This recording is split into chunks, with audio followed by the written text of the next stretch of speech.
আসসালামু আলাইকুম। সন্ধে ৭টা। বাংলাদেশ বেতার, রাজশাহী। স্থানীয় সংবাদ পড়ছি মাসুম আক্তার জামান অনিক। নাটোরে দিনব্যাপী হজ প্রশিক্ষণ শেষ হয়েছে। আজ সকালে স্থানীয় নাটোর জেলা পরিষদ মিলনায়তনে প্রশিক্ষণের উদ্বোধন করেন জেলা প্রশাসক আসমা শাহীন। প্রশিক্ষণের উদ্বোধনী অনুষ্ঠানে বক্তারা বলেন, প্রশিক্ষণে হজের নিয়ম কানুন, আবাসন, পরিবহন, চিকিৎসা, কুরবানি বিভিন্ন গুরুত্বপূর্ণ বিষয়গুলো অবহিত হতে পারবেন। প্রশিক্ষণ গ্রহণের মাধ্যমে হজ গমনেচ্ছুক ব্যক্তিরা সমৃদ্ধ হবেন এবং সফলভাবে হজ পালনে সক্ষম হবেন। নাটোর জেলা থেকে চলতি বছরে সরকারি বেসরকারি পর্যায়ে হজ গমনে নিবন্ধিত শতাধিক ব্যক্তি এই প্রশিক্ষণে অংশগ্রহণ করেন। জেলা প্রশাসক ইসলামিক ফাউন্ডেশনের যৌথ আয়োজনে দিনব্যাপী হজ প্রশিক্ষণ অনুষ্ঠিত হয়। ইসলামিক ফাউন্ডেশন নাটোর জেলা কার্যালয়ের উপপরিচালক মোহাম্মদ রিয়াজুল ইসলাম এতে সভাপতিত্ব করেন। এদিকে বগুড়ায় হজযাত্রীদের জন্য হজ বিষয়ক প্রশিক্ষণের উদ্বোধন করা হয়েছে। আজ দুপুরে শহীদ টিটু মিলনায়তনে বগুড়া জেলা প্রশাসন ও ইসলামিক ফাউন্ডেশন আয়োজিত এই অনুষ্ঠানে প্রধান অতিথি ছিলেন জেলা প্রশাসক জেলা ম্যাজিস্ট্রেট হোসনা আফরোজা। অনুষ্ঠানে বিশেষ অতিথি ছিলেন অতিরিক্ত পুলিশ সুপার মোহাম্মদ আসাদুজ্জামান, জেলা সিভিল সার্জন একেএম মুফাখারুল ইসলাম। অনুষ্ঠানে সভাপতিত্ব করেন ইসলামিক ফাউন্ডেশনের বগুড়ার উপপরিচালক শাফিউজ্জামান। আয়োজকরা জানায়, প্রশিক্ষণের মাধ্যমে হজের সার্বিক দিক নির্দেশনার প্রদান করা হয়। এছাড়াও হজ সুষ্ঠু ও সুন্দরভাবে সম্পন্ন করার জন্য তথ্য প্রযুক্তি ব্যবহার সহ সব বিষয়ে হজযাত্রীদের ধারণা দেওয়া হয়। প্রশিক্ষণে জেলা প্রশাসক হজযাত্রীদের নিরাপদ যাত্রা ও সুষ্ঠুভাবে হজ পালনে প্রার্থনা করেন। পাশাপাশি অনুষ্ঠানে বগুড়া সহ সমগ্র দেশের মঙ্গল কামনায় দোয়া প্রার্থনা করা হয়। দেশের প্রথম ঘড়িয়াল প্রজনন কেন্দ্রের উদ্বোধন করা হল রাজশাহীতে। আজ নগরীর উপকণ্ঠে পবা নার্সারি এলাকায় কেন্দ্রটির উদ্বোধন করা হয়। এ নিয়ে শুনুন আমাদের রাজশাহী জেলা সংবাদদাতার প্রতিবেদন। বর্তমানে বাংলাদেশে মহা বিপদাপন্ন প্রাণীর তালিকায় রয়েছে ঘড়িয়ালের নাম। একসময় পদ্মা, মেঘনা, যমুনা ও ব্রহ্মপুত্র নদে দেখা মিলত ঘড়িয়ালের, কিন্তু নদী দূষণ, নদীর নাব্যতা হ্রাস, অবৈধ শিকার সহ নানা কারণে ঘড়িয়াল এখন বিলুপ্তির পথে। তবে প্রজননের মাধ্যমে আবারও ঘড়িয়ালের বংশবৃদ্ধিতে প্রকল্প বাস্তবায়ন করছে সরকার। রাজশাহীতে ঘড়িয়াল প্রজনন কেন্দ্রের উদ্বোধন করে বন অধিদপ্তরের প্রধান বন সংরক্ষক আমির হোসাইন চৌধুরী বলেন, আজকে আমরা রাজশাহীর পবায় আমাদের এই যে পুকুরটাতে আমরা এটা তৈরি করেছি, এটা আপনি দেখছেন একপাশে বীজ তৈরি করা হয়েছে এবং ওখানে ইনকিউবেটরও, এবং এই পুকুরটি যথেষ্ট বড় এবং পুকুরের পানির কোয়ালিটি যথেষ্ট ভালো।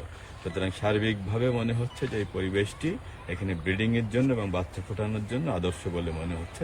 গাজীপুর সাফারি পার্ক হতে আনা প্রাপ্ত বয়স্ক একটি পুরুষ ও দুটি স্ত্রী ঘড়িয়াল প্রজনন কেন্দ্রে অবমুক্ত করা হয়েছে।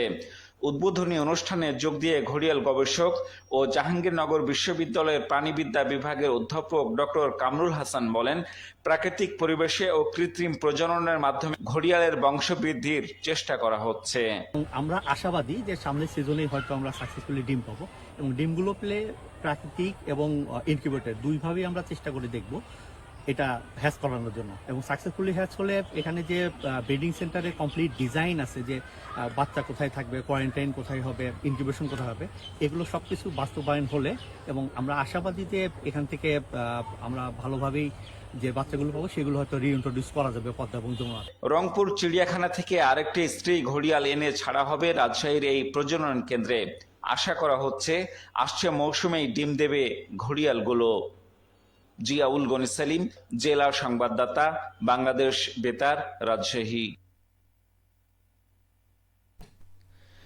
সিরাজগঞ্জে বিকল্প কর্মসংস্থান সৃষ্টির লক্ষ্যে জেলেদের মাঝে বকনা বাছুর বিতরণ করা হয়েছে। আজ দুপুরে সদর উপজেলা পরিষদ প্রাঙ্গণে উপজেলা মৎস্য অফিসের উদ্যোগে বিতরণ অনুষ্ঠানে প্রধান অতিথি হিসেবে উপস্থিত ছিলেন সিরাজগঞ্জের জেলা প্রশাসক মোহাম্মদ নজরুল ইসলাম।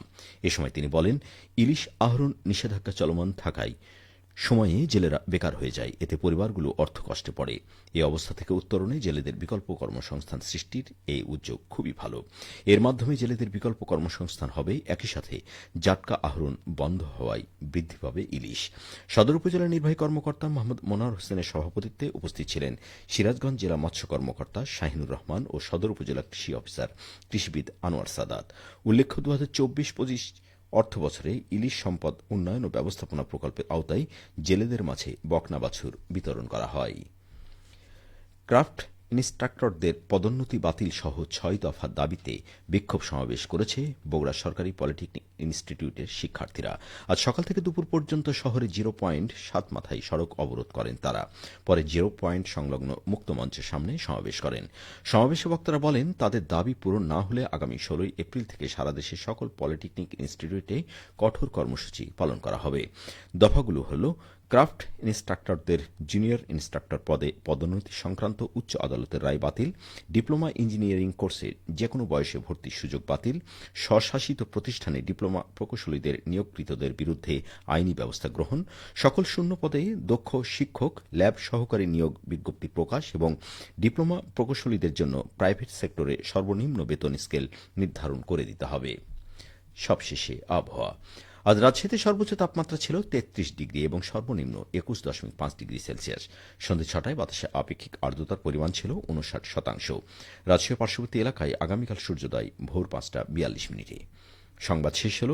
আমাদের পরবর্তী স্থানীয় সংবাদ প্রচারিত হবে আগামীকাল সকাল 8:10।